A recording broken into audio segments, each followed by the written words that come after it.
Dear shorthand writers, this is English shorthand dictation number 168 and the dictation speed is 120 words per minute.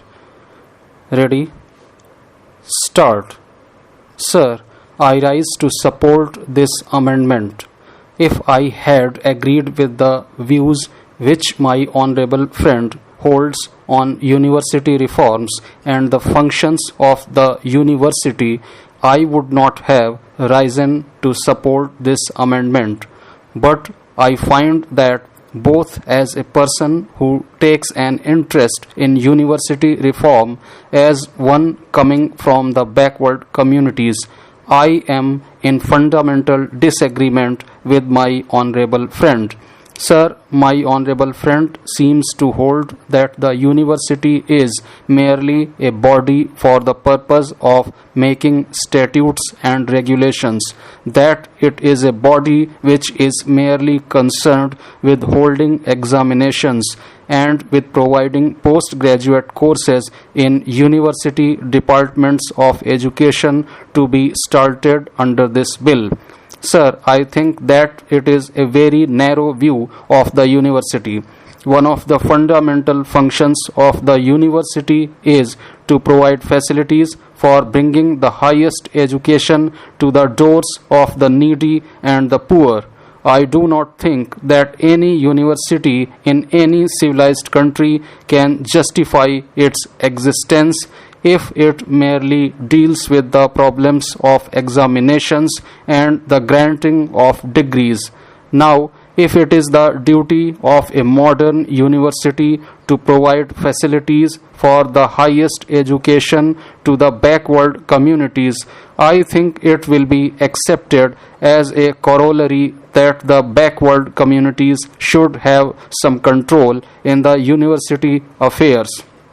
Sir, I look upon the university primarily as a machinery whereby educational facilities are provided to all those who are intellectually capable of using those facilities to the best advantage, but who cannot avail themselves of those facilities for want of funds or for other handicaps in life.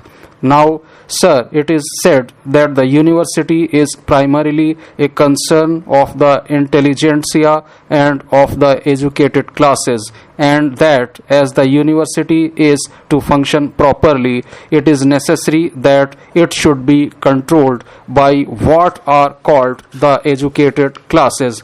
I would accept that principle if the educated classes who are going to control the university possessed what we called social virtues. If they, for instance, sympathized with the aspirations of the lower classes, if they recognized that the lower classes had rights, if they recognized that those rights must be respected, then probably we, coming from the backward communities, might well entrust our destinies to what are called the advanced communities. But, sir, for centuries we have had the bitterest experience of the rule of what are called the higher and the educated classes. Sir, I think it is hardly to the credit of the advanced classes that there should exist in this country a large part of the population which is known as the criminal tribes. It is certainly not to their credit that there should exist in this country a population which is regarded untouchable. Surely they could have raised the status of the depressed classes. They could have raised the status of the criminal classes. They could have brought their culture to us and made us equal to them if they had only the desire to do so. But they have never done so in the past and do not mean to do anything in that direction in future. By their callous neglect of us and by their active hostility to our progress, they have convinced us that they are really our enemies. There is no doubt that it is their desire to keep us where we are. I do not wish to refer to the debate that has gone on for the last few days, But there is not the slightest doubt about the fact that the opposition benches, which looked upon the government as their enemy, sided with it now with the sole object of defeating us on this vital question. There is no other excuse for their conduct except that they wanted to defeat the claims of the backward communities for representation through nomination. It is for that reason that they have joined the government whom they opposed in season and out of season. Sir, can we have any trust in an intelligentsia so narrow, so illiberal in its views? My honorable friend said that if it had been a question of division of any material benefits, he would probably consent to the introduction of communal representation on the Senate. But I wish to remind him that the backward classes have come to realize that after all, education is the greatest material benefit for which they can fight. We may forego material benefits. We may forego material benefits of civilization, but we cannot forego our right and opportunity to reap the benefit of the highest education to the fullest extent. That is the importance of this question from the point of view of the backward classes who have just realized that without education their existence is not safe. It is for this reason that the fight for increase of seats is being made. There is another point to which I wish to refer.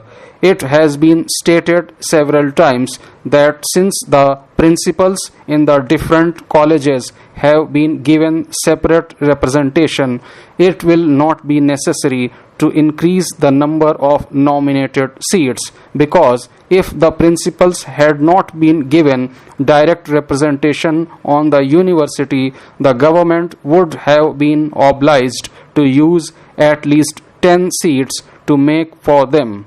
It has also been stated that since a separate provision has now been made for them, the whole number of 40 seats will go to the backward classes. Now, sir, I submit that it is for that very reason that the number of the nominated seats should be increased for ensuring adequate representation of the backward classes. It can never be guaranteed to us that the principals of different colleges who have got direct representation as a result of the amendment of my honorable friend would necessarily be friends of the backward communities. I have had sufficient experience of these principles, and I am sure that those who will be elected to the Senate will be from the upper classes, and they will never come to the rescue of the backward classes who are clamoring for education. If the honorable minister had added 10 seats more to the strength of the upper classes in the Senate, he should come to the rescue of the backward communities and equalize the balance. That can be done only by adding 10 more seats to the seats that have already been provided in the bill. Sir, we have expressed our fears and our doubts. I think it is only fair that in a matter like this, where the feelings of the backward communities are so high and where they think that their interest will not be safeguarded unless they get representation on the Senate, government should consider whether it is proper that the government should use its official force to put the backward classes at the mercy of the upper classes. I think it would be wise, and I appeal to the honorable leader of the House to leave this question to the free vote of this House. Let the House decide in any way it likes best. With these remarks, I support the amendment.